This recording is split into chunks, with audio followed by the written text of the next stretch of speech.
No rest for the gentlemen of the orchestra and Mr. Costel, because we continue with the Cool Fugue.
Well, now we're leaving the music of Mr. Bernstein and going to discuss Mr. Sondheim as the composer and not just the lyricist. From now on, that's going to be the setup, is it not?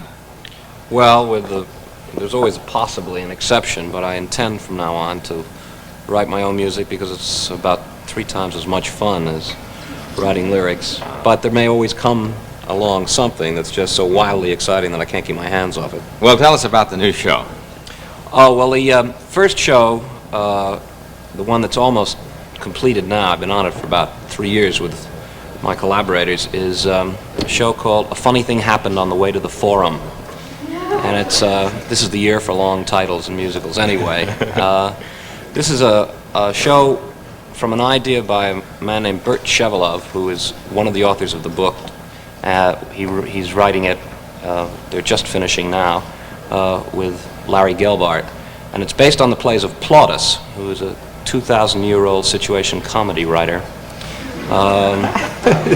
Plautus wrote a large number of short plays, each of which have been rewritten many, many times, not knowingly, right up through Desi and Lucy and Sergeant Bilko, whose prototype is to be found in the plays of Plautus.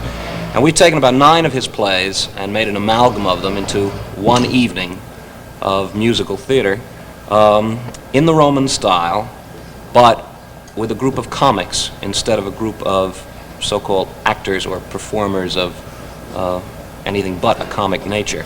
The show's to star Milton Berle. It's being directed by George Abbott and produced by Hal Prince, who also produced West Side. And the evening is a sort of a celebration of comedy. There isn't a serious moment in the whole show. We hope maybe there'll be a couple of charming ones, but it's mostly comic from beginning to end. And the use of songs in it, I hope, will be different than the so-called integrated musical where the songs and the story constantly flow in and out of each other that have been going on for so many years now. I think a rather tired formula that... well, it was a good thing when it happened. I remember all those years in operetta with those, arbitrary song cues, and bursting into song for no reason, although I know that's not what you're going to do with this. Oh, we might. That's sort of all fun. right, why not? It's fun as long as Let me it's ask serious. you something. What's going to happen when the lyricist gets terribly annoyed with the composer for not liking his lyrics, or vice versa? Since you're both, what's going to happen? I don't know. I don't know of any time in the past when the lyricist has gotten annoyed with the composer. I do know many times when the composer's gotten annoyed with the lyricist, and sometimes the lyricist with the lyricist.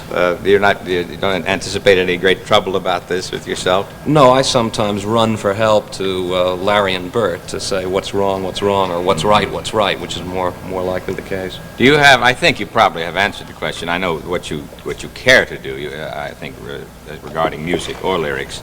But do you have more confidence in the musical thing than the lyrics? Do you? No, less confidence because I've got less experience behind me. That is, most of my musical background is training and 1 or 2 shows that I wrote for either practice or, in the case of Saturday Night, for no eventual production.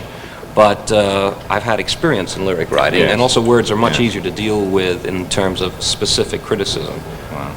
I know some of the words that you wrote in Gypsy said something about, in essence, you either have it or you don't. You either got it or you ain't. There you go.